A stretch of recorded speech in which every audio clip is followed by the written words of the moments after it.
hari itu. Kira-kira bisa nggak ditayangkan untuk video yang saya di MPR?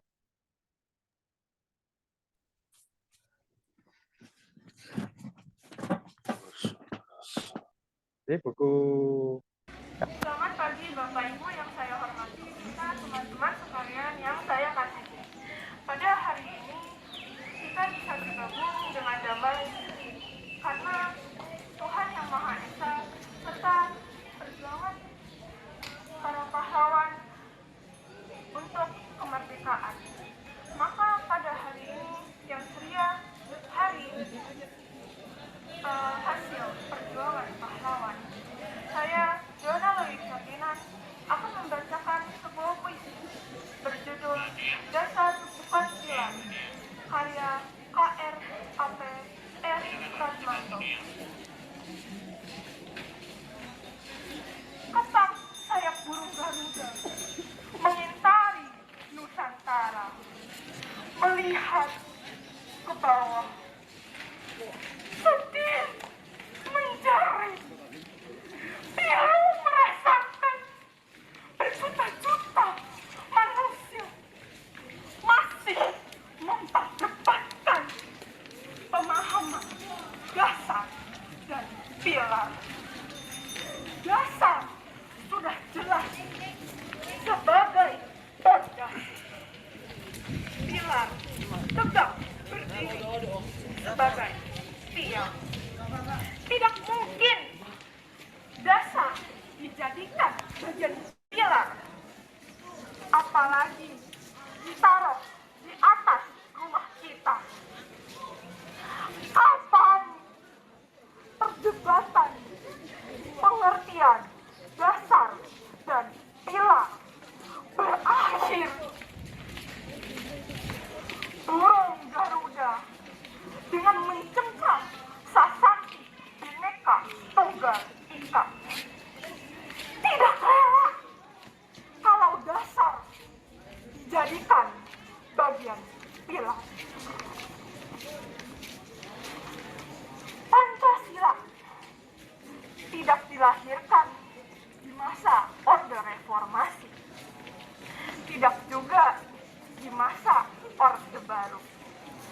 Menurut sejarah yang sudah dibukukan di mana-mana, Pancasila lahir di masa perjuangan. Siapa yang menjawab pertanyaan Ketua DPUPKI? Soekarno lah yang mengajukan gagasannya, yang diambil dari kearifan lokal Nusantara. Perjalanan Pancasila sebagai dasar negara Republik Indonesia mengalami berbagai macam pasang surut.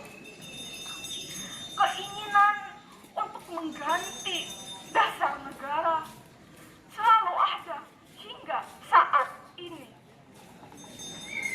Masihkah akan diganti dengan istilah lain hanya demi sebuah proyek? Burung Garuda senantiasa menunggu jawaban untuk tidak mempermainkan kata dasar dan pilar. Sekian dari saya, terima kasih. Nah, itu tadi saya bersama dengan kepala sekolah Surabaya Jakarta Barat itu secara tidak sengaja bisa berjumpa dan juga saya Mbak Bu dan murid-muridnya itu ya bahkan eh, ini saya buat lagu puisi yang dinyanyikan juga. Jadi nanti bisa dilihat setelah ini di YouTube atau Google, diklik tentang komunitas Pancasila Dasar Angka 13. Jadi kegiatan-kegiatan apa yang sudah dilakukan di sosialisasi Bapak-bapak, ibu-ibu, ya, Bapak, ketika MPR RI itu membuat sosialisasi misalnya perangko gitu ya, perangko 4 pilar. Nah, kami membuat juga perangko dengan pilar. Cuma eh, jumlahnya nggak banyak. Mereka kan agak membuat. Jadi dalam buku yang saya tulis ini, itu juga halaman 15 itu saya ungkapkan tentang kekritisan saya terhadap pidato Presiden RI pada hari ulang tahun ke-76. Pada halaman ke-13 pidato beliau, yaitu saya mengapresiasi para anggota MPR RI dengan program 4 pilarnya yang terus konsisten memperkokoh ideologi Pancasila, UUD 45, KRI, Bhinneka Tunggal Ika, agenda MPR untuk mengkaji substansi dan bentuk hukum-hukum pokok-pokok haluan negara juga perlu diapresiasi untuk melandasi pembangunan Indonesia yang berkelanjutan lintas kepemimpinan. Nah, saya kutip dari pidato Presiden Republik Indonesia dalam rangka HUT ke-76 tadi, 13. Nah, akhirnya kita juga membuat surat kepada beliau. Kenapa kok sosialisasi 4 pilar itu tidak bisa? Padahal secara filosofi bahasa, filsafat bahasa itu ternyata frase-frase dari 4 pilar itu berbeda fungsi dan tujuannya. Misalnya Pancasila itu sebagai dasar negara itu tidak disamakan, tidak bisa disamakan dengan UUD 45, tidak bisa disamakan dengan semboyan BPK, tidak bisa disamakan juga dengan NKRI. Jadi masing-masing itu mempunyai fungsinya masing-masing, tidak bisa dijadikan sebagai pilar. Jadi komunitas Pancasila tegas sekali. Terus bagaimana? Ya kembalikan seperti yang founding father, tokoh-tokoh zaman kemerdekaan dulu, bagaimana situasinya. Nah, itu.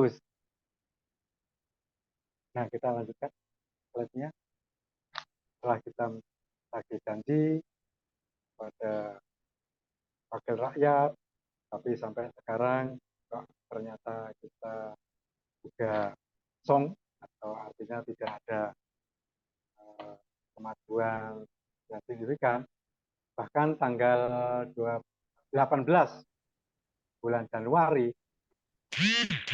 tahun 2024 ini ternyata juga di daerah Kebumen juga pimpinan MPR itu datang dan masih banyak di daerah-daerah yang lain. Nah, pertanyaannya secara akademis, guru, dosen itu bagaimana di dalam menyikapi? Kita terus-menerus menyuarakan terus. Semoga buku yang ada ini bisa menambah wawasan, memetik, memantik pemikiran-pemikiran yang lain. Nah, komunitas Pancasila Dasar Negara Bukan Pilar ini juga bersama-sama menulis buku. Ada 26 penulis itu bareng-bareng juga menulis. Intinya sesuai dengan bidang masing-masing untuk menulis komposisi tentang sosialisasi. Demikian paparan dari saya. Terima kasih atas waktunya. Kita lihat dulu bagaimana saya ke MPR, kemudian ini foto ketika kita kunjungan ke Dewan Guru Besar UGM. Jadi beberapa perwakilan kita. Ini Pak Trijoko juga ada ini, kayaknya dari Malang, itu datang ke Jogja dan diskusi dengan Dewan Guru Besar. Salah satunya Profesor Kuncoro yang kemarin juga ada petisi belah umur juga mengutarakan. Dia juga. Nah, selanjutnya di dalam audiensi kita juga ke Dewan Pendidikan DPIY. sebelah kiri ini Profesor Dr. Adi Heru Muncoro Husodo dari Fakultas Kedokteran UGM itu juga ikut bersama untuk menyuarakan, dan ada beberapa tokoh-tokoh politik, tokoh-tokoh yang tergabung di dalam OPD. Jadi kita terus-menerus mendatangi kepada instansi-instansi sambil menceritakan bagaimana perjuangan kita dan mengajak bersama-sama untuk menyuarakan, untuk menghentikan tentang program sosial Debat. Nah, jadi buku Pancasila Dasar Negara Bukan Pilar ini diterbitkan oleh Pusat Studi Pancasila Universitas Pembangunan Nasional Veteran Jakarta. Jadi saya mengucapkan terima kasih. Saat itu ketuanya Mas Loko almarhum. Setelah bukunya terbit, setelah membuat kata pengantarnya, itu beliau meninggal. Ini kenang-kenangan juga bagaimana perjuangannya Ketua Pusat Studi Pancasila PN Mas Loko di dalam ikut bersama-sama menyuarakan menolak pembelahan seperti itu. Selanjutnya, kalau sudah, nah ini kita berkunjung juga ke kantor kabupaten, diterima oleh Wakil Bupati Sleman. Tokoh-tokoh dari Bupati juga hadir, dan kita juga ada perwakilannya juga hadir juga, dan di situ sangat menarik diskusi yang tentu saja bukan kaget karena belum tentu mereka itu memahami tentang apa itu dan bagaimana konsekuensinya. Nah, ya terima kasih.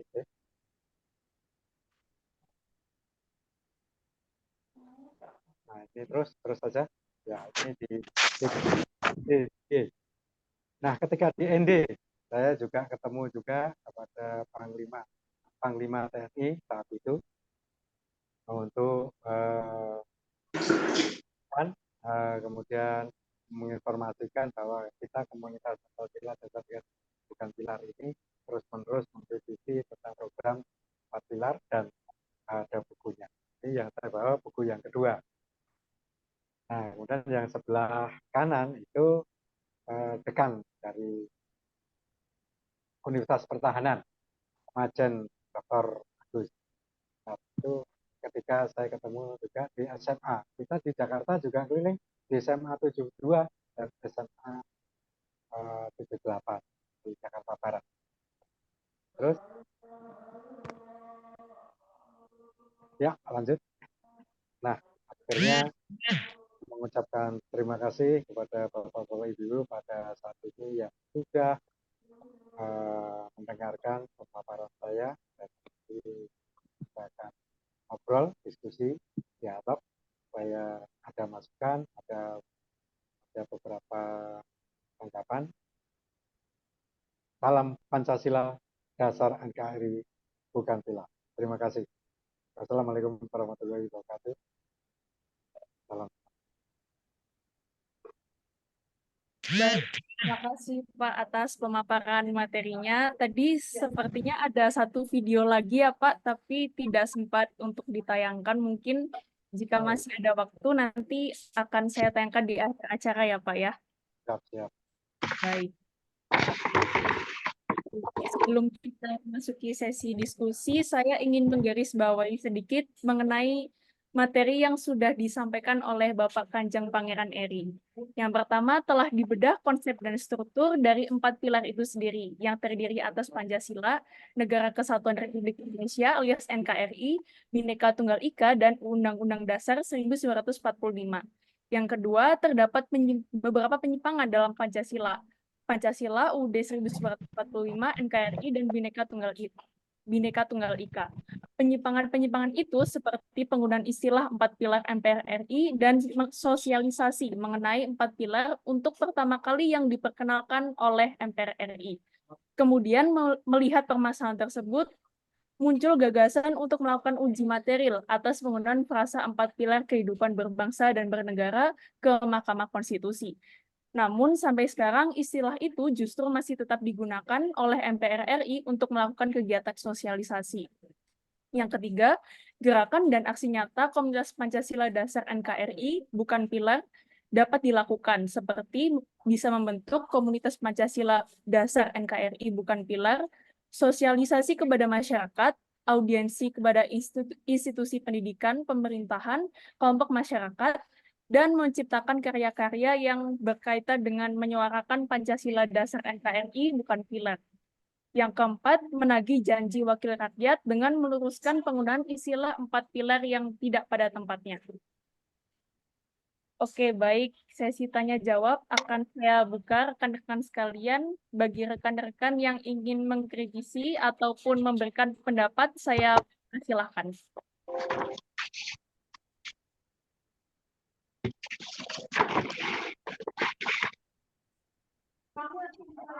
Baik, sepertinya sudah ada yang mengangkat tangan nih.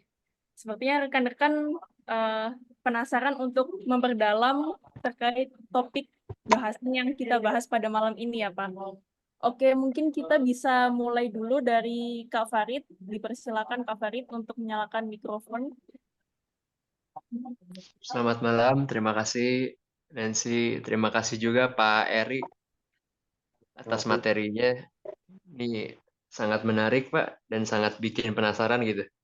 Sampai saya tadinya mau tarawih ke masjid nggak jadi Pak. Ini gara-gara Pak Eri ini aduh. Waduh, berdosa saya. Ya Pak Eri, saya mau mungkin satu berpendapat, satu bertanya boleh ya Pak? Silakan. Mengenai pertanyaannya sebenarnya saya lebih penasaran dengan isi buku yang Bapak tulis yang dibahas malam ini tuh sebenarnya menawarkan pemecahan masalah kah atau hanya memblow up masalahnya aja? Ada masalah perbedaan tadi, ada yang menyatakan pilar, ada yang menyatakan dasar. Kemudian di dalam buku ini pembahasannya bagaimana dan metode menelitinya apa gitu. Saya hanya penasaran aja Pak Erick.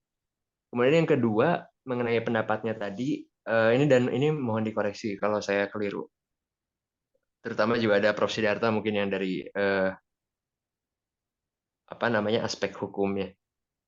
Jadi kalau yang dulu mungkin anak-anak hukum di sini nih pelajari waktu S1 teorinya Hans Kelsen atau teorinya Hans Nawiaski gitu, yang menyatakan bahwa ada Grundnorm, ada norm. Atau kalau yang Nawiaski ada Grundnorm, ada Staatsfundamental Norm, dan seterusnya. Nah, waktu S1 sih yang saya pelajari adalah Pancasila itu Grundnorm atau norma dasar. Gitu. Tapi ketika belakangan ini saya baca di bukunya Jimli Asidik, dan ini mohon dikoreksi kalau saya salah tangkap, bahwa sebenarnya Pancasila itu bukan Grundnorm. Kenapa? Karena harusnya kalau Grundnorm atau norma dasar itu, kita nggak bisa tarik lagi pertanyaan dasarnya apa. Sedangkan Pancasila kita masih bisa tarik pertanyaannya. Dasarnya Pancasila apa? Gitu. Pancasila itu kan produk ya. Artinya dia ada dasarnya, ada sumber hukum materialnya sebelum Pancasila atau meta Pancasila. Nah, itulah yang Grundnorm, yang nggak ada namanya, yang nggak ada teksnya. Dan ketika ideologi itu menjadi teks, menurut hemat saya nggak bisa dilepaskan dari penafsiran teks. Pasti, kalau ada teks pasti ada penafsirannya. Nah, yang jadi persoalan tuh penafsirannya ini. Ya, jadi oke lah kita sepakat nih misalnya bahwa Pancasila itu dasar negara. Tapi masalahnya adalah benar nggak penafsirannya itu kita sama? Dan ya kita bisa lihat penafsiran yang berbeda terhadap satu teks Pancasila yang sama dan hasil perbedaan itu kadang contrary gitu. Sangat berlawanan. Saya ambil contoh aja waktu kasus Ahok tahun berapa itu ya? 2015 seingat saya. Tim yang pro kepada Ahok itu menggunakan Pancasila dasarnya. Tim yang kontra terhadap Ahok juga menggunakan Pancasila sebagai dasarnya. Atau yang belakangan ini deh, IKN dipindahkan ke Kalimantan. Menggunakan dasar filosofinya adalah Pancasila. Tapi yang berkontra dengan IKN dipindahkan ke Kalimantan, itu juga dasarnya adalah Pancasila. Jadi, kalaupun kita sepakat dasarnya negara kita adalah Pancasila, penafsirannya kan bisa berbeda-beda. Nah, kemudian negara sempat menawarkan solusi. Bikin apa itu namanya, haluan ideologi Pancasila kalau saya nggak salah. Tapi ini pun juga ada aspek kontranya. seolah-olah nanti penafsiran Pancasila milik lembaga ini atau milik pemerintah. Nah, jadi menurut Pak Eri ini sebaiknya penafsiran terhadap Pancasila itu dibuka saja. Kalaupun mau dilakukan penafsiran historisnya itu kan yang kemana dulu nih tadi yang kata Pak Eri bilang, ada yang ke Soekarno, ada yang bukan. Nah, mungkin begitu, mudah-mudahan dapat ditanggapi. Terima kasih Pak, mohon dikoreksi. Baik, terima kasih Kak Langsung, Farid. Untuk mohon maaf Pak, untuk pertanyaannya Bapak berkenan langsung menjawab atau ditampung langsung, terlebih dahulu nih Pak? langsung aja biar nggak lupa. Oh iya, oke siap Pak. Silakan Pak. Ya, terima kasih Pak Farid. Wah, kenal pertanyaan yang kritis, menarik, dan sangat luar biasa. Tapi mohon maaf loh, harusnya terawih, tapi tidak jadi berangkat. Jadi begini Bapak, Pak Farid, ketika background saya kan dari insinyur, dari teknik. Jadi saya belajar otodidak atau bertemu dengan orang-orang yang pelajari tentang Pancasila itu secara terus-menerus dan kenyataan secara uh, terus-menerus kurang lebih 10 tahun itu ternyata ada berbagai macam uh, kesenjangan pola pikir antara akademisi dengan kenyataan. Nah, ketika kita itu melihat kenyataan sekarang itu bahwa Pancasila itu sekarang diperbincangkan di mana-mana, tetapi penafsirannya juga kemana-mana, itu kita bisa menarik garis dari awal, dari perbincangan dari BPUPK. Nah, kalau saya itu melihat bahwa Soekarno itu tidak menciptakan Pancasila, tetapi menggali Pancasila. Ternyata Pancasila itu sudah ada sejak nenek moyang kita. Jadi di berbagai macam tempat, misalnya candi-candi ya. Kalau kita lihat di Majapahit itu juga ada beberapa peninggalan-peninggalan. Kayak di situ ada bukunya yang sangat luar biasa, ke negara Ketagama dan Kota Soma itu. Dan sebelumnya itu juga ada candi-candi di Kerajaan Medang. Ada yang masuk. Jadi di candi-candi di Kerajaan Medang itu misalnya candi di Jepara itu ada candi Atung, candi Angin, walaupun secara kenyataannya sudah rusak dan di situ ada candi Bubrang. Itu ada cerita-cerita yang menyatakan kegiatan-kegiatan atau norma-norma atau nilai-nilai yang kita namakan nilai-nilai Pancasila. Termasuk kalau Pak Farid itu pernah ke daerah Dieng, di daerah Wonosobo naik ke Pegunungan Dieng, itu ada beberapa candi yang masih utuh. Itu pun juga ada. Nah, yang lebih komplit lagi di Borobudur, di Prambanan, itu ternyata juga diceritakan tentang apa norma-norma, nilai-nilai yang digali oleh Soekarno di Pancasila. Nah, ketika kita sudah melihat penafsiran dari beberapa ahli, itu ya tentu saja akan ada perbedaan-perbedaan yang jelas. Misalnya hari lahirnya Pancasila itu tadi ada beberapa penafsiran, beberapa kalau nanti mungkin dari ahli hukum atau ahli sejarah yang ketika kita itu menetapkan tanggal 1 Juni, itu pun juga ada yang tidak setuju juga. Nah, ketika Prof. Jimmy itu dari MK, nah ini saya lihat itu 2024, sosialisasi 4 pilar MPR RI di gedung Mahkamah Konstitusi, itu hari Jumat. Ini sumber dari MK. Itu Pak Jimmy juga ada. Dulu juga sempat kita kritik juga, sempat kita itu proses. Ya sudahlah, Kalau bisa itu satu dasar 4 pilar. Satu dasar itu Pancasila sebagai dasar, kemudian pilarnya itu ditambah misalnya eh, wawasan Nusantara. Nah, tapi saya tetap tidak mau, saya tetap kekeh bahwa tidak setuju dengan istilah pilar. Nah, sampai sekarang eh, yang tidak setuju itu bagian pilar ya ternyata juga semakin berkembang.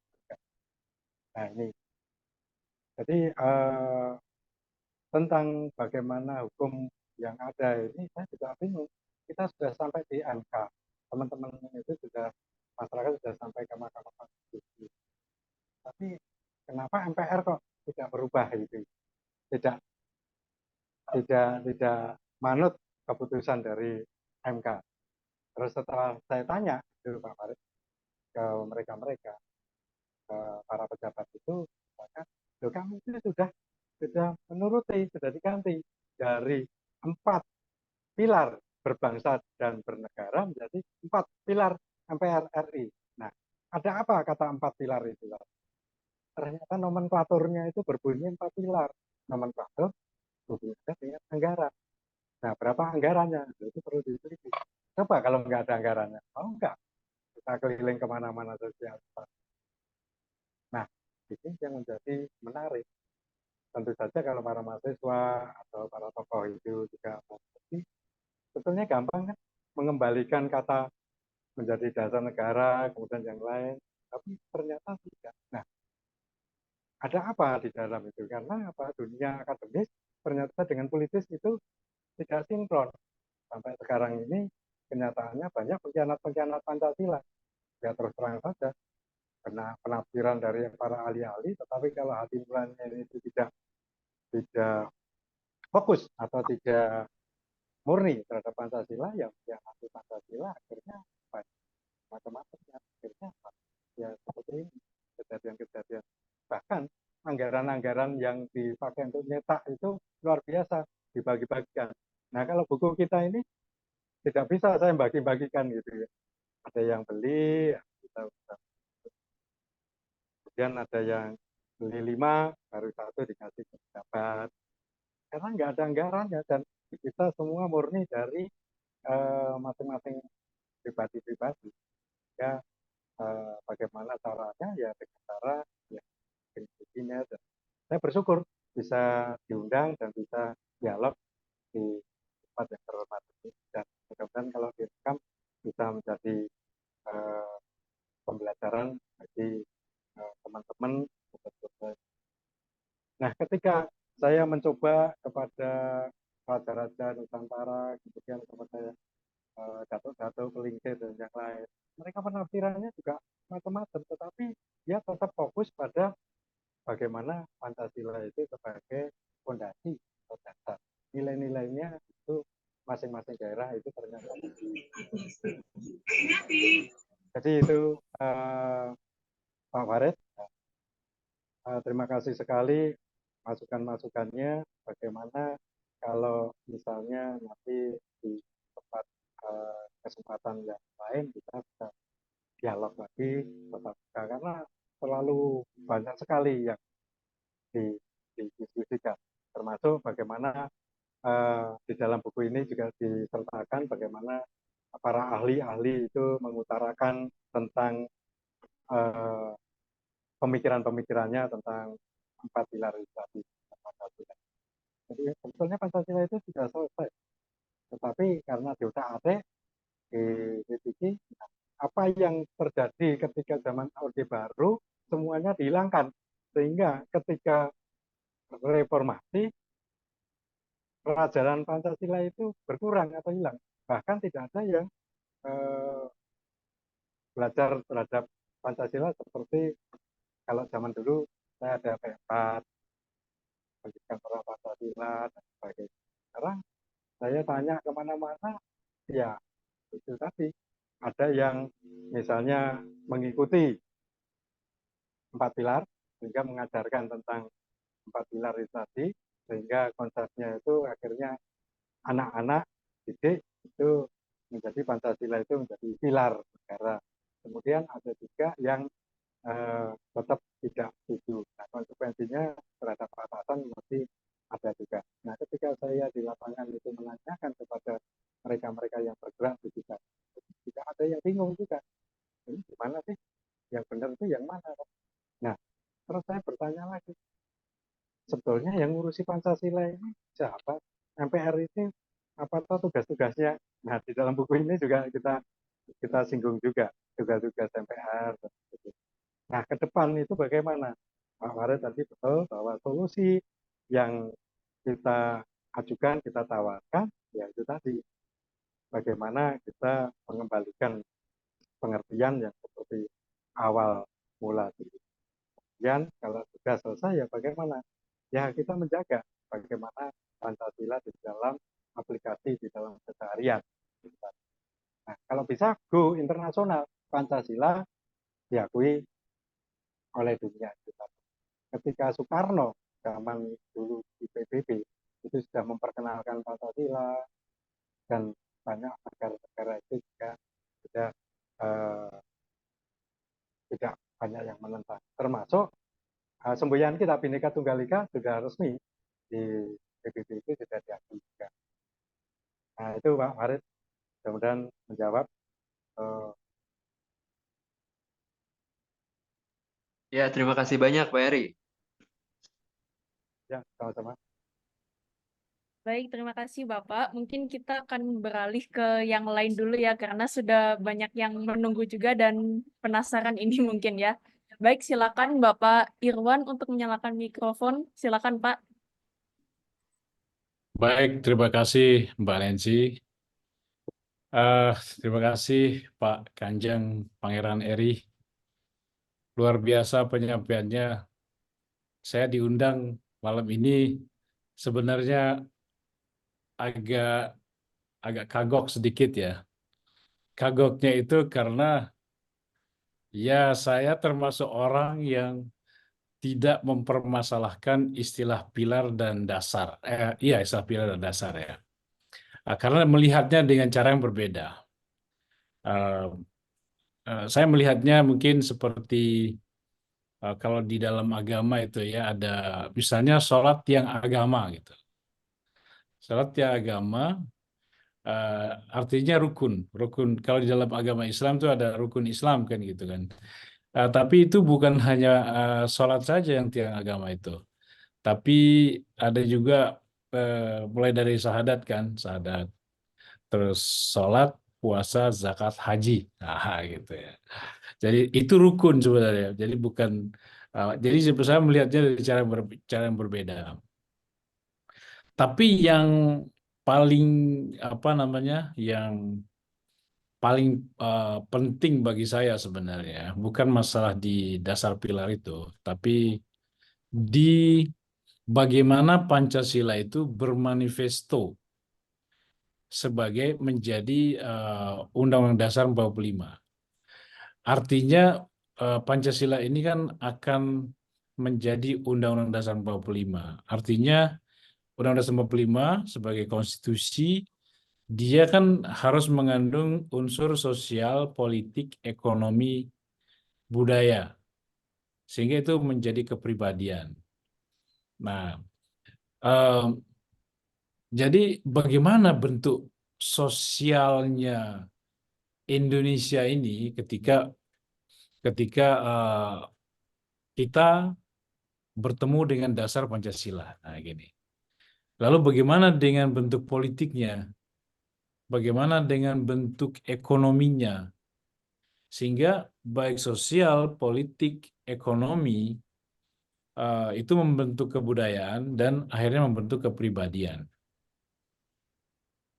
Nah, di situ. Karena kalau kita hanya saya sepakat tadi harusnya nggak boleh diperdebatkan pilar dasar itu. Sehingga kita jadi berhenti di situ saja perdebatannya. Harusnya mengarah kepada bagaimana Pancasila ini bermanifesto sebagai dasar daripada negara, dia bermanifesto dalam bentuk sosial, politik, ekonomi, dan budayanya bangsa Indonesia. Sehingga itu menjadi kepribadian. Jadi kalau ditanya, apa sih kepribadian Pancasila itu? Ternyata kepribadian Pancasila itu yaitu sosial, politik, ekonomi, budaya yang terbentuk karena dasar Pancasila di dalam Undang-Undang Dasar 45 itu. Jadi bukan bicara butir-butir seperti yang pernah dulu kita ada butir-butir gitu ya. Tapi sebenarnya lebih ke sosial, politik, ekonomi, budaya, desainnya itu seperti apa ketika ketemu. Dan kenapa dia bisa jadi kayak begitu? Kenapa dia bisa jadi, misalnya sosialismenya itu seperti apa? Ekonominya, politiknya harus demokrasi misalnya. Terus ekonominya harus seperti apa? Mengacu kepada masyarakat yang adil dan makmur dan seterusnya. Kebudayaannya. Sehingga semua itulah yang menjadi kepribadian. Agak saya ulang-ulang terus. Jadi apa namanya yang saya maksud adalah,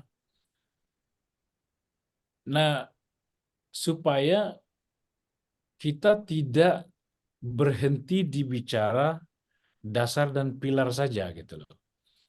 Tidak berhenti di bicara membandingkan antara pilar dan dasar saja, tapi lebih kepada bagaimana Pancasila itu menjadi kepribadian. Nah itu, bagaimana menjadi kepribadian. Tadi saya tertarik tuh dengan itu yang satu ya. Terus tadi saya tertarik dengan pertanyaannya Mas Farid tadi itu, yang bicara tentang Pancasila sebagai ground norm gitu ya. Sama ada juga yang mengatakan apa tadi itu stat fundamental norm ya. Jadi ternyata memang Pancasila itu harusnya memang ada dasarnya gitu, dasar penyusunannya. Apa yang menjadikan kenapa kita menyusun Pancasila itu seperti itu? Karena dia bukan wahyu kan, bukan turun dari langit dari Tuhan gitu terus disampaikan kepada kita, terus kita seperti itu seperti apa? Kayak kalau kita misal bikin kue gitu kan, kalau kita bikin kue itu kan ada resep gitu. Ini resep dari langit terus tinggal kita. Ternyata ternyata ada kaitannya dengan proklamasi gitu loh.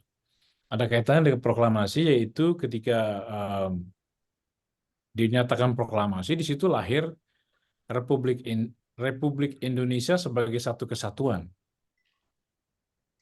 Lahir Republik Indonesia sebagai satu kesatuan diproklamasi. Dan ternyata inilah yang menjadi pertimbangan bagaimana Pancasila itu disusun. Gitu. Republik Indonesia sebagai satu kesatuan ini terbungkus oleh Indonesia Merdeka itu. Jadi ketika dinyatakan proklamasi, lahir Indonesia Merdeka, tapi di dalam Indonesia Merdeka ini ada Republik Indonesia sebagai satu kesatuan. Dan inilah yang menjadi pertimbangan penyusunan daripada Pancasila itu rupanya. Misalnya dia menjadi di Undang-Undang Dasar di apa namanya di pasal-pasal itu ada kalimat atau pasal negara kita adalah negara kesatuan yang berbentuk republik. Nah ini kan hikmah yang timbul karena pernyataan proklamasi itu. Sehingga ada kita harus menggali di situ. Barulah timbul yang namanya menggali. Jadi menggali bagaimana kita supaya menjadi kesatuan. Dan bagaimana supaya kita menjadi republiknya itu dia harus berkedaulatan rakyat ini. Karena dia bukan apa namanya? Bukan kayak kerajaan-kerajaan lagi gitu. Tapi sudah seluruh rakyat Indonesia bersama-sama berjuang dan mereka lah yang merdeka dari penjajahan. Rakyat Indonesia sebagai satu kesatuan yang merdeka, dan ternyata inilah kemudian yang menjadi pertimbangan daripada penyusunan dari Pancasila ini. Yang kemudian kita gali ke belakang supaya kita menemukan kebijaksanaan ini gitu di sila-sila tersebut. Maksud saya di situ, pertanyaan saya yang kedua, bagaimana itu menurut Pak Kanjeng terkait dengan ini kan tadi ada bicara tentang candi-candi dan lain-lain ya. Nah, itu bagaimana itu kaitannya itu, Pak? Saya kira itu aja pertanyaan saya. Terima kasih. Assalamualaikum warahmatullahi wabarakatuh. Waalaikumsalam. Langsung ya, Ya, saya. Bu Moderator. Bu Moderator, langsung saya jawab. Ya, silakan dijawab, Pak. Oke, terima kasih Pak Herwan. Wah, luar biasa ini. Eh, saya di dalam buku ini ada juga saya sertakan undang-undang yang lama. Saya bacakan bahwa negara Republik Indonesia berdaulat rakyat dengan dasar kepada ketuhanan yang Maha Esa, kemanusiaan yang adil dan beradab, persatuan Indonesia dan kerakyatan yang dipimpin oleh hikmat kebijaksanaan dalam permusyawaratan, perwakilan serta dengan mewujudkan suatu keadilan sosial bagi seluruh rakyat. Ini tulisannya masih Tempo dulu, tahun 1945. Jadi, Suaranya terlalu kecil, Pak. Suaranya terlalu kecil. oh ya, sekarang bisa dengar? Halo, Terdengar, Pak. oke. Oh, terdengar. Ya. Ya, Ya, ini. bisa dengar ya Pak? Oke. Jadi saya ulang lagi Pak Iwan, bahwa apa yang ditanyakan itu, apa yang diutarakan itu sebenarnya enggak. Tetapi di dalam buku ini, di dalam komunitas ini, kita memfokuskan untuk mengkritisi program dari sosialisasi 4 pilar tersebut, 4 pilar MPR RI yang dulu dikatakan 4 pilar berbangsa dan bernegara. Nah, sampai kapanpun, ya semoga saya dan teman-teman komunitas itu terus-menerus itu untuk menyuarakan. Karena secara filosofi bahasa itu keliru. Bahkan ada juga yang mengatakan kamus-kamus yang terbitan baru atau apa itu dasar dengan pilar itu sama. Nah, ini kan juga repot juga. Penafsirannya kok bisa sampai itu. Menurut saya jelas kalau dasar itu fondasi, kalau pilar itu tagak. Sehingga di dalam menyatakan hal ini itu jelas sangat berbeda.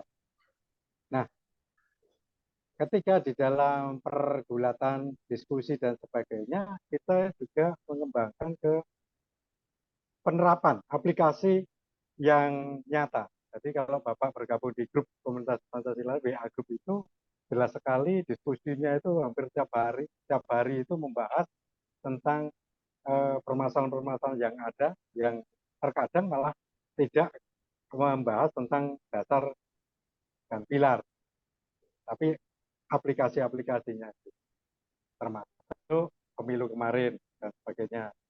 Nah, ketika kita melihat sejarah arkeologi, secara sejarah masa lalu, itu ternyata yang kita bisa lihat, ya tadi saya ceritakan tentang peninggalan leluhur kita itu di candi-candi itu. Kemudian ada juga kearifan lokal, misalnya di Sumatera Barat itu ada bagaimana apa itu namanya puisi atau pantun dan sebagainya yang itu juga mengandung nilai-nilai yang ada di dalam Pancasila itu. Dan berbagai macam kearifan lokal yang lain. Jadi semacam itu Bapak. Pancasila itu ternyata sampai sekarang pun banyak yang sudah meninggalkan, bahkan melupakan. Kenyataan di lapangan itu, saya cerita di YouTube atau saya coba video itu, seluruh Indonesia ya, tidak hafal 100% Pancasila sila pertama sampai sila kelima.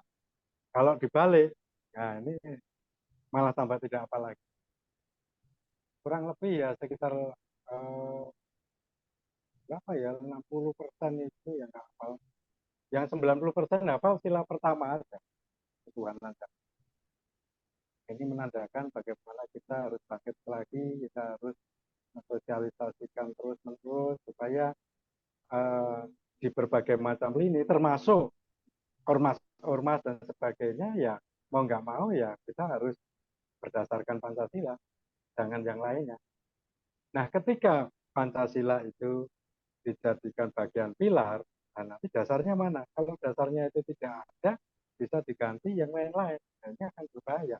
Dan kenyataannya banyak sekali orang yang akan mengganti Pancasila. Ada yang mau mengganti Pancasila. Nah, ini sangat riskan sekali, dan saya terus-menerus mengungkapkan kepada semua kelompok, semua komponen bangsa ini, supaya jangan sampai lupa terhadap Pancasila, termasuk di bidang hukum. Nah, kalau hukum sendiri itu sudah melenceng dari aturan-aturan itu, aturan dasarnya dari Pancasila, ya itu tadi, banyak orang yang mengatakan itu runcing ke bawah, tumpul ke atas. Ini kenyataan yang ada, dan bapak-bapak yang ada di sini tentu saja ahli hukum, para profesor yang ada tentu saja. Tapi dalam konteks yang saya tawarkan di dalam buku ini, sederhana, bagaimana kita bersama-sama meluruskan dulu bahwa proyek itu ternyata keliru, ternyata membuat dampak yang cukup luar biasa, sehingga di dalam kompas pikiran pembaca, di dalam berbagai macam kesempatan itu, saya bersama teman-teman itu sering mengutarakan terus sampai supaya tidak lupa. Bahkan kemana-mana itu saya membawa panduk ini. Nah, ini sudah sampai ke mana-mana, ke luar negeri. Kemarin ada yang membawa panduk ini sampai ke Sumatera, ke Lampung. Saya lihat di grup ini juga hadir. Terima kasih Bapak sudah menolong saya keliling di sini, di Nusantara, memakai panduk ini. Untuk apa? Untuk mengingatkan, dan bisa untuk edukasi. Murah, tetapi kita bisa bersama-sama. Nah, di dalam buku ini kegiatan-kegiatan sosialisasi seperti itu juga ada. Nah, tentu saja Pak Irwan, bahwa apa yang kita lakukan di lapangan ya tidak melulu hanya antara dasar dan pilar ini tadi, tapi pertanyaannya mesti akan berkembang. Nah, begitu Pak. Terima kasih Pak Irwan. Silakan Pak Moderator. Ya, baik. Apakah dari Bapak Irwan mungkin akan menanggapi, Pak? Tadi seperti Iya, belum menyalakan mic. ya. Kalau boleh, saya pengen dengar bagaimana penjelasannya Pak Eri tentang pernyataannya Bung Karno sendiri. Pernah Bung Karno sendiri itu di sidang umum PBB itu eh, apa menyebut bahwa Pancasila itu pilar loh, pernah itu. Nah, gimana nih tanggapannya Pak Kanjeng Pangeran? Jadi Bung Karno mengatakan the five pillars of our state, itu yang dia bilang tentang Pancasila itu. Pernah dia bilang kayak gitu. Ada videonya. Saya lupa itu tadi videonya ada. Cuman supaya orang yang kita ajak untuk menggunakan istilah dasar ini, supaya bagaimana itu apa namanya memilahnya itu ya. Bung Karno pernah mengatakan seperti itu. Mungkin Bapak pernah dengar videonya. Karena mau nggak mau harus kita tanggapi loh. Ya. Oke. Baik, silakan ditanggapi, Pak. Oh ya, Ya. terima kasih Pak Irwan. Jadi benar sekali bahwa Presiden Soekarno di PBB itu mengatakan tentang 5 pilar. Tetapi yang kita diskusikan di sini, yang di dalam buku ini tidak membahas tentang 5 pilar itu, tetapi tentang bagaimana Pancasila dijadikan bagian dari pilar. Nah, itu kan berbeda ya. Jadi konsep itu yang harus kita setuju bersama bahwa Soekarno di dalam pidatonya di PBB tidak sama dengan apa yang diusulkan Ketua MPR saat itu, bahwa Pancasila dijadikan bagian dari 4 pilar. Itu Pak. Terima kasih. Baik, Pak. Terima kasih. Baik, kita akan beralih ke pertanyaan berikutnya ya, Pak Kanjeng Pangeran Eri. Mungkin bisa ke Kak Theo dulu. Mohon maaf telah menunggu lama, Kak. Silakan disampaikan pertanyaannya dan kalau bisa langsung pada intinya aja. Makasih. Ya, tidak masalah juga ya, kan memang diskusi untuk kalau lama atau enggak. Jadi, Pak Eri, saya juga termasuk orang yang sepertinya tidak mempermasalahkan juga ya, Pancasila itu jadi kampilar. Karena di kepala saya, konteks, memang putusan Mahkamah Konstitusi kan bilang bahwa itu bukan pilar ya, tapi dasar hukum gitu ya. Tapi saya memaknainya bahwa itu bukan pilar hukum, tapi dasar hukum. Tapi kalau dari kita bawa ke arah politik, menurut saya itu tidak masalah, karena itu justru memperkuat identitas kita sebagai suatu bangsa ya. Karena kan bangsa kita, misalnya kita ditanya sama bangsa lain, apa yang menjadi identitas bangsa kamu? Kita bisa bilang ya, pertama Pancasila, kedua Undang-Undang Dasar 45, ketiga Bhinneka Tunggal Ika, dan keempat, nah itu saya lupa. Tapi kita secara simpel bisa bilang itu pada saat kita. Sisi lain ada bendera merah putih, ada lagu kebangsaan kita gitu ya. Jadi secara politik kebangsaan, saya sih tidak masalah menganggap bahwa Pancasila adalah pilar dan justru itu akan memperkuat kedudukan Pancasila sebagai pedoman bangsa Indonesia itu sendiri ya. Tapi itu menurut pandangan saya. Jadi di pertanyaan adalah saya ingin menanyakan kembali sebenarnya argumentasi argumentasi yang ingin disampaikan Pak Eri itu apa yang membuat Pak Erik tidak setuju kalau itu sebagai pilar gitu gitu karena itu yang saya lihat juga di MPR adalah ya seperti itu tadi bahwa identitas politik kita sebagai bangsa Indonesia adalah empat itu. Nah, tapi kenapa sih sampai sekiranya gitu ya Pak Eri bilang bahwa itu bukan pilar, itu dasar justru. Mungkin itu. Terima kasih. Ya, terima kasih Terima kasih, silakan Pak langsung dijawab, Saudara. Pak. Ya, pertanyaan yang luar biasa ungkapannya. Dan waktu saya itu melihat TV saat itu kok ada keputusan dari MPR RI di dalam sosialisasikan 4 pilar itu saya langsung kaget.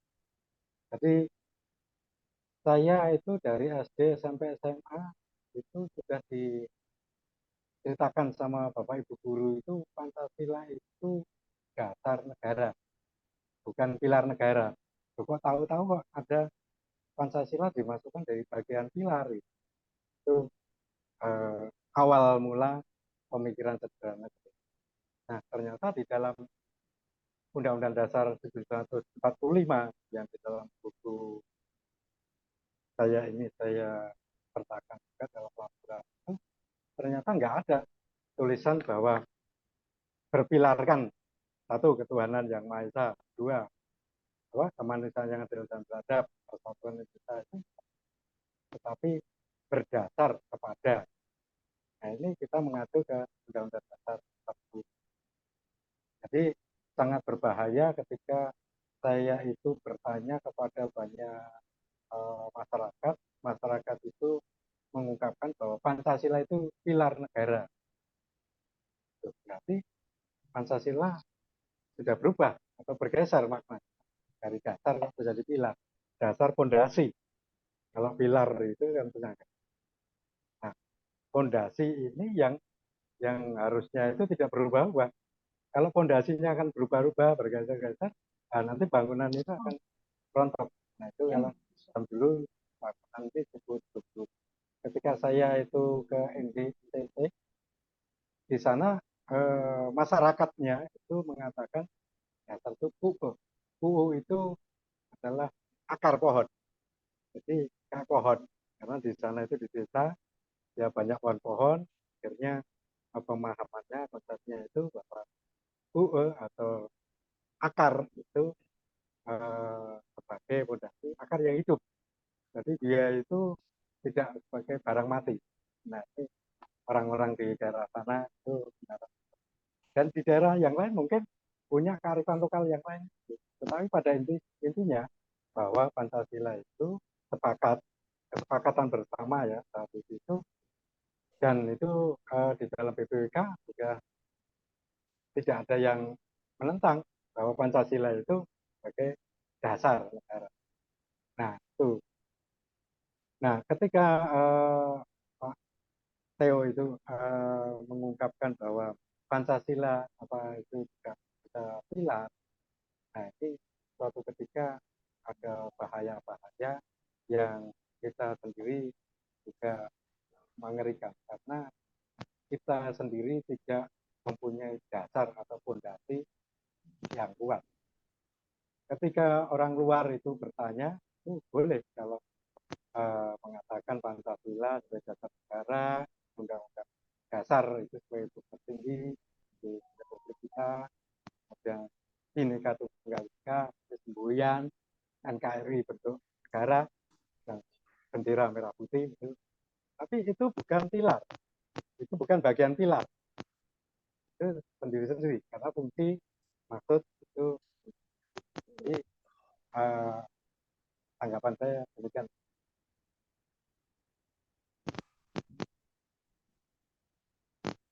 Baik, terima kasih Pak atas tanggapannya. Mungkin dari Kak Tio, apakah sudah menjawab Kak? Ya, sudah menjawab ya. Jadi dari segi maknanya memang betul ya. Mungkin saya juga mulai memikirkan lagi, mungkin memang Pancasila itu tidak tepat jika pilar karena tadi ya kata Peri dengan dengan pendapatnya. Mungkin terima kasih Mbak Nancy. Mohon izin untuk halo moderator. Iya Pak, mungkin sebelum ke Bapak, kita ke Pak Suhendra dulu nggak apa-apa ya Pak? Soalnya dari tadi sudah Ya, raise hand. ya silakan. Iya. Oke, baik. Pak Suhendra, silakan disampaikan pertanyaannya, Pak. Mungkin ini penanya terakhir ya, karena setelah ini kita akan meminta pendapat dari Prof. Sidarta jika berkenan. Terima kasih. Oke, selamat malam. Assalamualaikum warahmatullahi wabarakatuh.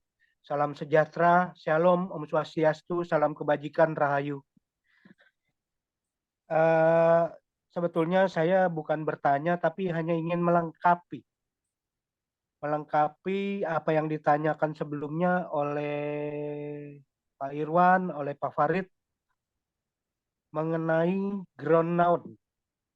Ya, ground norm itu dari Pancasila. Jadi dasarnya Pancasila itu pemikirannya apa?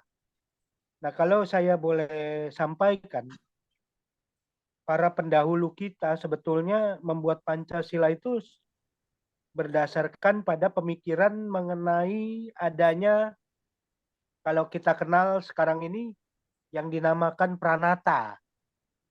Pranata itu apa? Pranata itu suatu sistem yang ada di masyarakat yang berkaitan dengan hubungan sosial, yang berhubungan dengan kemasyarakatan dan lingkungan. Nah, jadi dasar pemikiran daripada Pancasila itu sebetulnya adalah pranata kalau dibilang. Kenapa saya bilang begitu? Karena dalam Pancasila itu pemikiran-pemikiran sosial itu lengkap semua.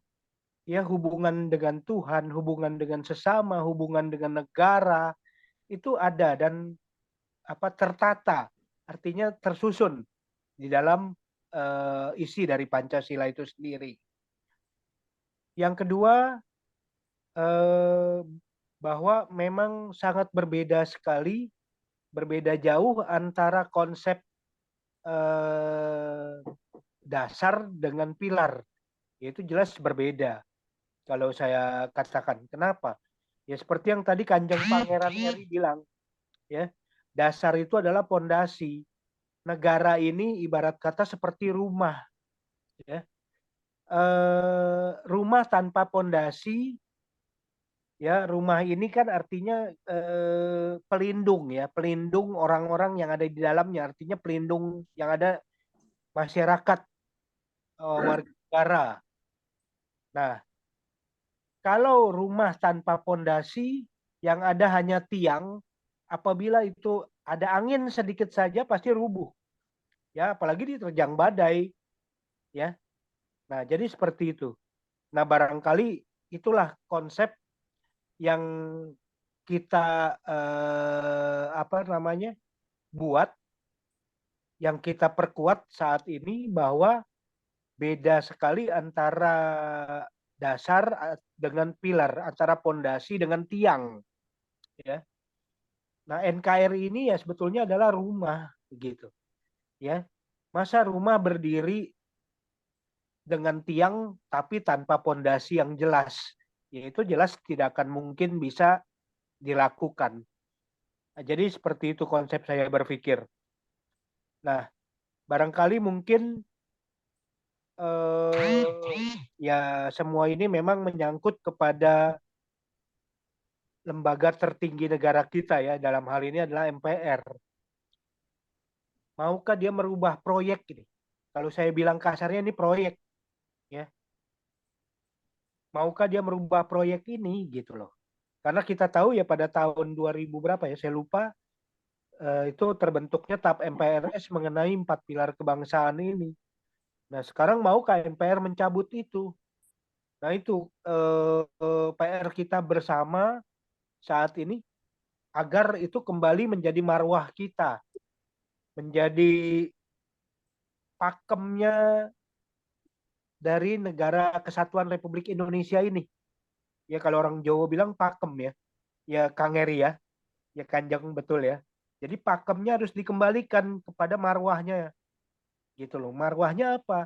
Ya, Pancasila ini sebagai dasar negara, bukan sebagai pilar, ya. Pilar mau apapun disebutnya, pilar kebangsaan kayak atau pilar MPR kayak nggak ada, gitu loh. Tetap semua harus berdasarkan pada Pancasila. Oke lah, yang lain boleh dikatakan seperti Bhinneka Tunggal Ika itu semboyan negara, ya. Terus lagu Indonesia Raya itu sebagai lagu kebangsaan. Terus Garuda Pancasila sebagai lambang negara. Nah, itu boleh dikatakan sebagai pilar, tapi tetap semuanya berdasarkan pada Pancasila. Ya, jadi demikian konsep pemikiran saya. Saya tidak bertanya, tapi dalam hal ini hanya melengkapi keterangan yang disampaikan oleh Kanjeng Eri. Terima kasih kepada moderator Adek Nancy, dan kepada yang lain terima kasih. Terima kasih Kanjeng Eri atas waktu dan kesempatan yang diberikan.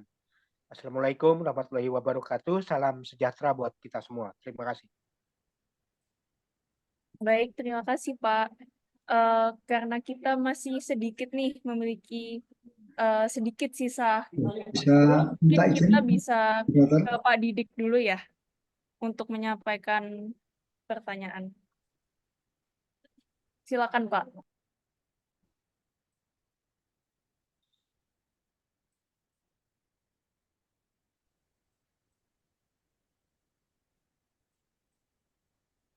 Mohon maaf Pak, mungkin mikrofonnya belum nyala Pak, jadi bisa terdengar. Iya Pak. Siap Pak, sudah Pak. Alhamdulillah, ya ini saya ulang lagi salam saya. Assalamualaikum warahmatullahi wabarakatuh. Selamat malam. Salam sejahtera, Om Swastiastu, Namo Buddhaya. Bapak Ibu, ini suatu kesempatan yang luar biasa bisa ketemu dalam hal ini, ya. Seperti dikatakan tadi sama Pak Irfan sama Pak siapa tadi, ya, kita meninggalkan sholat tarawih dan isya ini kawan-kawan langsung kemeriahan ini, ya. Jadi kalau boleh usul nanti ke depan sebelum buka Pak Kanjeng, jadi sebagai ngabuburitnya gitu. Jadi gini, sebetulnya terjadinya tanda kutip perang frasa tentang 4 pilar kebangsaan itu diawali oleh ketua MPR pada waktu itu Pak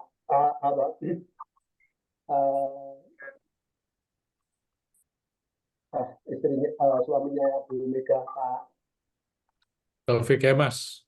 Taufik Kemas, ya, Pak Taufik Kemas mengemas, gitu ya, Pak Taufik Kemas mengemas frasa 4 pilar kebangsaan yang isinya Pancasila, Undang-Undang Dasar 45, Bhinneka Tunggal Ika, dan NKRI. Nah itu terus kemudian dianalogikan dengan gambar rumah mewah dengan 4 pilar di depannya itu gitu ya. Nah, waktu itu sebetulnya sudah selesai ya. Tahun 2013 itu masyarakat Joglo Semar mungkin jadi ikut apa enggak, saya kurang jeli, itu mengajukan judicial review ke MK dan menang. Namun anehnya seperti juga dikatakan tadi Mbak Nancy, sosialisasi 4 pilar kebangsaan sampai ketua MPR-nya ini Pak Bambang Susatyo ini masih berjalan. Saya tadi melihat browsing di YouTube itu 9 bulan yang lalu itu di Banjarnegara di kota kelahirannya Pak Bambang itu mengadakan ini sosialisasi 4 pilar ini. Ini ada sesuatu yang aneh. Nah, ini dapat dikatakan upayanya Pak Eri ini luar biasa. Jadi mengkonter upaya 4 pilar kebangsaan yang boleh istilahnya digelurakan gitu ya oleh MPR itu dilawan dengan Pancasila bukan pilar. Dengan dayanya Pak Eri sendiri saya tidak tahu itu sumber dayanya dari mana. Tapi kalau MPR kan ada anggarannya. Kalau anggaran itu kan gampang ya. Ketika ditetapkan menjadi anggaran kemudian dibelanjakan, belanjanya sama dengan jadi anggaran, sudah selesai, sah, tidak ada unsur korupsi, itu. Namun kalau dilihat dari ini, Maaf Pak, mungkin bisa tolong dipersingkat pada intinya karena kami tidak memiliki banyak sisa waktu. Ini setelah itu nanti pertanyaan. Kalau dilihat dari misalnya ini tidak sah karena apa? Dari keputusan MK itu sudah dianulir, dimenangkan oleh masyarakat Joglo Semar waktu itu ya, gitu ya. Ya sekarang gini, Pak Eri ini kan luar biasa mengadakan kontra 4 pilar ini ya. Sekarang adakah upaya konkret? Nah ini ya, sekarang pertanyaan tadi ulang dulu ya. Adakah upaya konkret Pak Eri tanda kutip mengkonter ke MPR atas upaya yang luar biasa kuat loh Pak? Kuat loh karena didukung anggaran. Nah kalau jenengan ini Pak Eri ini dayanya saya tidak tahu ya. Jadi seorang relawan yang luar biasa. Ini kalau ditanya kepada saya apakah saya mampu, ya saya mampunya teriak-teriak aja. Tapi kalau dalam upaya seperti Pak Eri harus menjelajah jajah projo bilang Polri dari Sabang sampai Merauke seperti itu, waduh luar biasa. Ya jadi gini Pak Kanjeng Eri, apakah ada upaya Pak Kanjeng Eri secara konkret ke MPR menghentikan, gampangannya gitu. Ini luar biasa kalau menghentikan. Upaya mensosialisasikan 4 pilar kebangsaan itu ada gitu. Seperti tadi dibahas ya, kalau dianalogikan itu sebetulnya Pancasila itu kalau rumah ya, itu kan fondasi. Terus UUD 45 itu kan payungnya, jadi atapnya gitu ya. Terus kemudian penghuninya ada bapak, ibu, anak laki-laki, anak perempuan itu sebagai Bhinneka Tunggal Ika. Nah, yang disebut pilar itu apa? Kan gitu. Ya, NKRI ini itu sebetulnya kalau mau dianalogikan gitu ya, NKRI itu adalah pilarnya yang ada di rumah, ya gitu ya. Itu. Jadi saya ulang lagi konkret, Pak Eri, saya salut. Pertanyaan saya, adakah upaya konkret Pak Eri mengkonter sosialisasi yang dilakukan MPR? Karena dari Pak Taufik Kemas mendapatkan gelar Dr. Honoris Causa dari Universitas Trisakti sampai sekarang itu masih jalan. Padahal dulu tahun 2013 sudah dikonter dan dimenangkan oleh masyarakat Joglo Semar. Tidak ada kesamaan antara Pancasila dengan NKRI dengan Bhinneka Tunggal Ika dan UUD 45. Tetap Pancasila sebagai filosofi grundslag, sebagai dasar negara. Terima kasih Mbak Nancy, terima kasih. Yo. Assalamualaikum warahmatullahi wabarakatuh. Baik, Pak Eri, mungkin bisa ditanggapi secara singkat, Pak.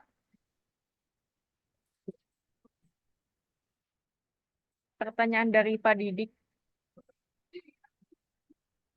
Sepertinya mikrofonnya belum nyala, Pak. Iya. Nah, terima kasih. Pak Didik dari mana? Asal daerahnya? Saya kalau domisili di Ambarawa, Pak. Kemarin dari Ambarawa. ya. Wah, ya. Terima Saya kasih. itu juga pernah tugas. Jadi Oke. itu saya sebagai Widya Iswara. Terima kasih. Pengalaman yang luar biasa, Pak Didik. Jadi apa yang konkret itu tanggal 21 April, hari Kartini itu, saya langsung naik ke atas gedung MPR, Pak, bawa spanduk ini tadi. Nah, spanduk ini. Jadi Pak Didik juga bisa, kan nggak mahal ini. Pancasila dasar NKRI bukan pilar dan burung Garuda. Nah, ini. Jadi bisa kita harus terus-menerus sampai ke sana, termasuk secara ilmiah. Nanti buku selanjutnya Mei itu tulisan saya yaitu pembelajaran politik hukum di Indonesia, kajian kritis 4 pilar MPR RI. Kemudian ada juga tulisan tentang pengabdian kepada masyarakat, program sosialisasi Pancasila dasar NKRI bukan pilar di komunitas dan masyarakat. Nanti diterbitkan di Universitas di Tulungagung. Jadi itu, Pak. Jadi apa yang kita lakukan sesuai dengan daya upaya kita, dana kita, dan tentu saja tidak sebanding dengan MPR. Tetapi kita kemarin sudah bisa meyakinkan kepada calon-calon wakil rakyat, kalau masih mau melanjutkan sosialisasi 4 pilar, kita nggak akan milih. Nah, dan kita suarakan itu bersama-sama. Dan ketika saya itu menyadari beliau almarhum itu mendapat gelar doktor honoris causa dari Universitas Trisakti. Nah, kalau kelompok komunitas ini benar, bukan pilar ini ternyata yang benar. Nah, pertanyaan saya, apakah gelar doktor honoris causa-nya itu dicabut? Nah, ini kan pertanyaan selanjutnya. Tapi saya tidak berpikir sejauh itu, Pak. Kita sederhana aja. Yang penting kita kembalikan kepada yang sesuai dengan aslinya. Nah, ternyata ya repot sekali. Banyak sekali definisi penafsiran, dan ini nanti kalau kita buka itu semakin lama, semakin malam, semakin menarik. Diskusinya itu semakin mengarah ke hal-hal yang luas. Dan kita singkat di dalam buku ini, Bapak perlu punya ini, Pak. Jadi untuk diskusi cukup ini nanti. Nah, buku ini itu sudah komplit, nanti dikembangkan. Itu jadi tulisan baru lagi. Jadi banyak dari satu sumber ini, itu nanti berkembang ke berbagai macam sumber-sumber tadi itu. Nah, ini kapan-kapan kita bisa kolaborasi untuk tulis lagi, dan ternyata masyarakat itu juga susah untuk beli buku, Pak. Apalagi buku berjudul Pancasila. Wah, ini kan perjuangan juga. Bagaimana kita meyakinkan kepada masyarakat arti pentingnya kita itu berbicara Pancasila, apalagi tentang dasar dan pilar. Dasar bukan pilar. Nah, konkretnya lagi saya membuat puisi, saya suarakan kemana-mana. Saya buat lagu, lagunya sudah ada, nanti saya kirim. Saya nyanyi, Pak, di perempatan jalan, di pinggir-pinggir jalan, di kafe, di warung, di mana-mana, supaya orang ngerti dasar dan pilar itu beda. Nah, itu. Dan itu ternyata sudah direspon tadi di tayangan tadi, Bu Moderator sudah mengungkapkan, sudah menayangkan tentang anak dari SMA Swagaya di Jakarta Barat itu juga sudah menyanyikan itu. Saya nggak kenal, ternyata mereka itu minta izin ke saya untuk menyanyikan. Boleh nggak? Dibuat kur, Pak, itu mereka, dan di YouTube kan. Nah, ini sudah di mana-mana. Nah, kalau saya yakin di mana-mana di Indonesia ini orang masih mencintai Pancasila itu masih ada ternyata. Saya mungkin ke Ambarawa, nggak mungkin saya dikasih racun, mesti dikasih kopi, ngolah pikir. Nah, kita diskusi kapan-kapan. Di Ambarawa ke selatan lagi, Solo Tigo. Solo Tigo diresmikan oleh Ketua MPR sebagai kota 4 pilar. Nah, sampai sekarang masih di situ ada kampus besar, UKSW, UIN. kemudian kampus-kampus yang lain. Kok diam saja? Nah, kita harus gerak terus. Masa Salatiga jadi kota 4 pilar. Dan ada juga bangunan-bangunan yang menyatakan 4 pilar. Nah, kalau saya sendiri nggak bisa, tetapi saya mengajak mereka-mereka yang tergerak, termasuk salah satu Dewan Guru Besar UGM, ketika beliau itu datang ke NTT, di sana Pak Bupati mengungkapkan bahwa di tempat pengasingannya Soekarno itu sudah dibangun bangunan 4 pilar. Pilar pertama Pancasila, pilar kedua Undang-Undang Dasar 45, pilar ketiga Bhinneka Tunggal Ika, pilar keempat NKRI. Langsung Profesor tersebut, Pak Bupati, ini dibongkar karena Pancasila bukan pilar. Jadi saya bukan mengatakan pada Pak Bupati, tapi ada yang lain seperti Bapak. Itu juga begitu. Nah, ini nggak perlu biaya yang banyak, Pak.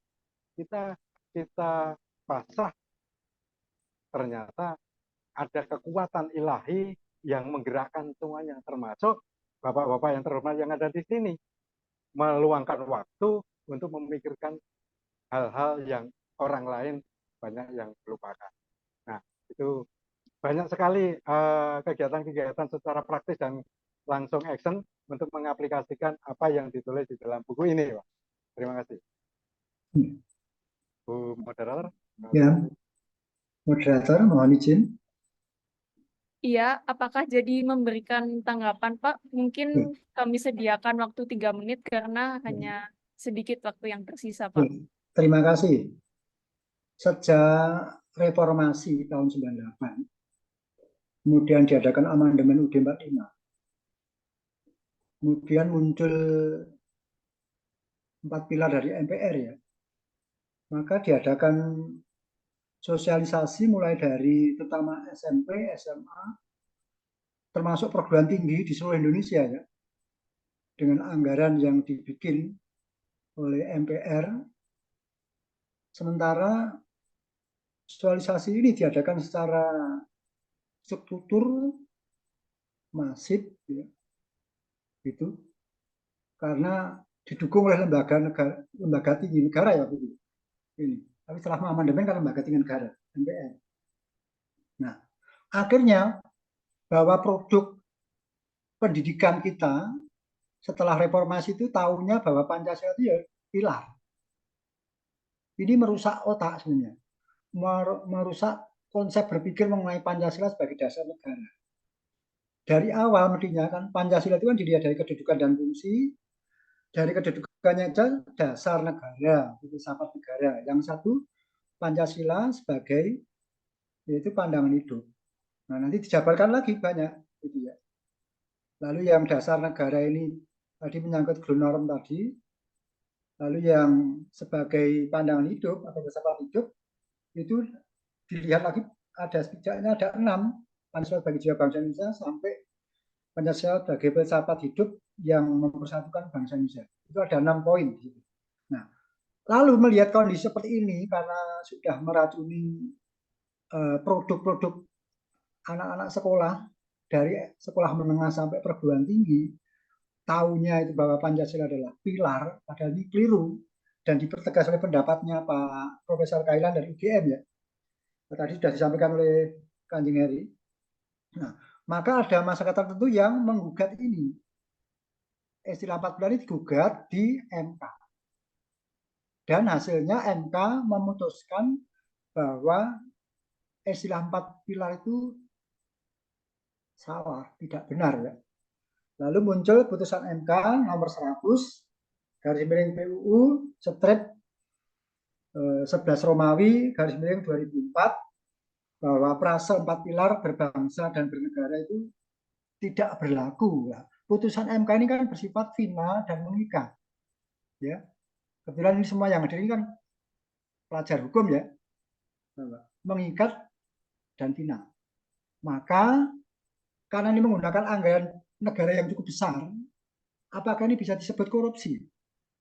MPR sudah memutuskan itu tidak boleh. Maka bagi Anda yang kreatif dalam belajar hukum, ini menjadi bahan acuan, bahan dasar bahwa sosialisasi ini intinya dilarang. Apalagi menggunakan anggaran negara. Ya, sekarang saya ingin mengetuk bahwa bagaimana pemikiran para mahasiswa yang aktif, terutama mahasiswa S2 dan S3 ya, untuk mempermasalahkan ini. Apakah ini bisa disebut korupsi ya? Karena sudah ada putusan MPR yaitu final dan mengikat. Istilah 4 pilar ini tidak boleh digunakan. Sehingga yang ada adalah Pancasila sebagai dasar. Begitu. Terima kasih, Nancy. Terima kasih, Pak. Mungkin apakah dari Bapak Eri terakhir pengen menanggapi, Pak? Ya, terima kasih Bu Moderator. Terima kasih Pak Tri Joko memberikan wawasan yang baru. Dan saya terangkan tahun 2020 itu saya dan komunitas itu menyurati KPK, Komisi Pemberantasan Korupsi, dan dibalas balasan surat tanggal 7 September 2020. Nah, di dalam buku ini juga sudah saya sertakan juga. Sehubungan dengan surat pengaduan saudara kepada Komisi Pemberantasan Korupsi KPK tertanggal 3 Juli 2020 yang kami terima tanggal 5 Agustus 2020 atas nama pimpinan KPK, kami menyampaikan apresiasi atas partisipasi saudara dalam upaya pemberantasan tindak pidana korupsi. Demikian atas peran serta kami ucapkan. Tertanda Deputi Bidang Pengawasan Internal dan Pengaduan Masyarakat. Nah, saya sudah mengarah ke sana, tetapi tindakannya bagaimana? Mosok nanti semua anggota MPR dikasuskan, kan repot juga, nanti kosong nanti. Atau yang mensosialisasikan. Nah, sampai sekarang ternyata nggak ada. Tetapi kita mencoba untuk bagaimana kita menyurati KPK tersebut. Nah, saya ingin tahu juga apakah itu merupakan salah satu tindak korupsi atau tidak. Jadi mohon ahli-ahli hukum yang ada di sini itu bisa memberikan wawasan juga. Karena menurut saya itu kalau anggaran negara, kalau saya bayar pajak dipakai untuk itu, bahkan otak kita itu merasa dibodohin atau kita itu malah nggak ngerti apa-apa, kan nggak bermanfaat. Nah, di dalam pikiran pembaca terbuka di Kompas 3 tahun yang lalu, itu pun juga kita sudah tulis seperti itu. Tetapi ya memang pembiaran bagaimana lah, ini nggak apa-apa. Tetapi kita yakin kita akan terus-menerus menyuarakan semampu kita. Nanti saya yakin ada orang lain terus itu akan jawab. Jadi intinya saat ini saya mengucapkan terima kasih atas semua waktu kesempatan Bapak-bapak Ibu-ibu untuk bergabung di dalam diskusi ini, dan terima kasih Mbak Nanti moderator yang sudah mengatur jalannya dialog ini. Tentu saja mudah-mudahan semuanya sudah atau mau membaca buku saya ini sehingga nanti bisa berkembang dan akan menulis semakin banyak orang-orang menulis buku mengkritisi tentang Pancasila bukan pilar. Terima kasih. Baik, terima kasih Pak Eri. Mungkin nih yang terakhir kalinya kita akan meminta pendapat singkat dari Prof. Sidarta bila berkenan Prof. Bisa menyampaikan terima kasih. pendapatnya sedikit. Ya, terima kasih Prof. Ya, sorry ya kalau saya nggak nyalain kamera karena kayaknya saya pakai handphone jadi takut mengganggu sinyalnya. Memang dalam semiotik itu Pancasila bisa kita anggap satu tanda yang harus diberi makna ya. Cuma problemnya apakah kita posisikan dia sebagai ikon bangsa kita atau sebagai simbol atau sebagai indeks gitu ya. Itu menjadi kajian menarik tuh kalau mau dikaji ke situ. Nah, atas dasar itu orang bisa saja memberi label yang beragam tentang Pancasila itu karena memang dia bisa ditempatkan sebagai nilai, sebagai asas, sebagai norma, ya bahkan tadi ya lebih konkret lagi bisa sebagai ikon, simbol atau indeks tadi. Misalnya kita ambil contoh, ada yang mengatakan Pancasila itu sumber dari segala sumber hukum, sumber tertib hukum, atau dasar negara tadi disebut. Bahkan pokok kaidah fundamental negara kalau Pak Notonegoro. Perjanjian luhur bangsa Indonesia misalnya. Ideologi negara, pandangan hidup bangsa, falsafah bangsa, filosofi Gorslah gitu kan, Leidsteren atau Guiding Star. Bahkan ada yang nyebut Startsidee. Ada lebih sempit lagi Rex ide gitu. Sebetulnya semuanya punya potensi untuk diperdebatkan. Saya ambil contoh misalnya teman-teman ingin memperdebatkan Pancasila itu apa benar itu ground norm, ground norm atau start fundamental norm. Belum tentu benar. Karena kalau kita mengatakan itu adalah sebagai ground norm, kalau konsep ground normnya Kelsen itu ground norm itu tidak bisa dibuat. Dia dipersangkakan ada, gitu kan? Dipersangkakan ada. Nah, persoalannya ketika kita menjadikan itu sebagai norma, misalnya kita posisikan Pancasila itu sebagai start fundamental norm, dia sudah harus ada kemasannya. Kemasannya di mana? Kemasannya di pembukaan Undang-Undang Dasar kalau menurut saya dan menurut Pak Darji Darmudi Harjo. Tapi kalau menurut Pak Jimli enggak. Start fundamental norm kita itu bukan Undang-Undang Dasar, tapi proklamasi. Jadi intinya saya ingin mengatakan semuanya bisa diperdebatkan sebenarnya. Cuma kita harus tahu posisi dari masing-masing sudut pandang itu penting ya. Untuk mencermati mana argumentasi yang menurut kita itu menjadi penting untuk dicermati gitu. Misalnya antara start ide dengan rex ide. Harusnya nggak bisa dipersamakan. Start ide pasti lebih luas daripada rex ide. Tapi jarang sekali orang mempersoalkan Pancasila itu masih tetap dianggap sebagai cita negara. Tapi bisa juga menjadi cita hukum gitu. Bagi orang hukum. Kalau bagi orang politik itu menjadi cita politik. Bagi orang ekonomi bisa jadi cita ekonomi sehingga ada demokrasi Pancasila. Ada ekonomi Pancasila. Bisa jadi banyak ya itunya. Jadi pelabelan itu memang membutuhkan tertib pikir kita ya, dan itu adalah kajian-kajian semiotik yang kalau dalam bahasa bisa termasuk juga kajian semantik gitu ya. Dan itu menarik selalu untuk diperbincangkan. Saya kira itu dari saya. Jadi intinya sebenarnya oke-oke saja kalau ada yang tidak setuju. Karena kalau saya lihat di perkara nomor 100 ya, PUU tahun 2013 itu sendiri banyak statement-statement MK yang sebenarnya menarik juga untuk diperiksa ulang. Misalnya pengertian bahwa Pancasila itu ada dalam alinea keempat pembukaan Undang-Undang Dasar 45. Enggak benar itu sebenarnya. Pancasila itu ada di seluruh alinea. Dari mana kita bisa tahu itu? Bisa kita lihat dari pokok-pokok pikiran. Karena pokok-pokok pikiran pembukaan itu menyebutkan ada 4 pokok pikiran kan? Bukan di alinea keempat. 4 pokok pikiran itu pertama negara persatuan. Pokok pikiran kedua keadilan sosial. Pokok pikiran ketiga kerakyatan. Dan pokok pikiran keempatnya ketuhanan dan kemanusiaan. Dan itu Pancasila. Cuma urutannya saja kita lihat mulai dari aspek ontologinya, masuk ke aspek aksiologinya, kembali ke aspek epistemologi, lalu balik ke aksiologi. Dengan cara melihat Pancasila seperti itu, kita mengerti bahwa tidak mungkin Pancasila itu hanya di alinea keempat. Karena alinea keempat itu hanya merumuskan kembali urutan itu dengan urutan dari sila 1, 2, 3, 4, sampai 5. Dan itu sebenarnya tidak sama urutannya dengan pokok-pokok pikiran dalam pembukaan. Nah itu kalau mau dikaji lebih dalam, itu kita akan menemukan banyak kontroversi di situ. Jadi pernyataan-pernyataan, satu pernyataan dengan pernyataan yang lain itu perlu kita perhatikan posisi berdirinya ya, masing-masing itu berbeda. Orang bisa saja mengatakan Pancasila itu soko guru kebangsaan kita. Salah nggak? Kalau kita mengatakan, oh benar juga. Nah, kalau benar juga, soko guru juga pilar gitu.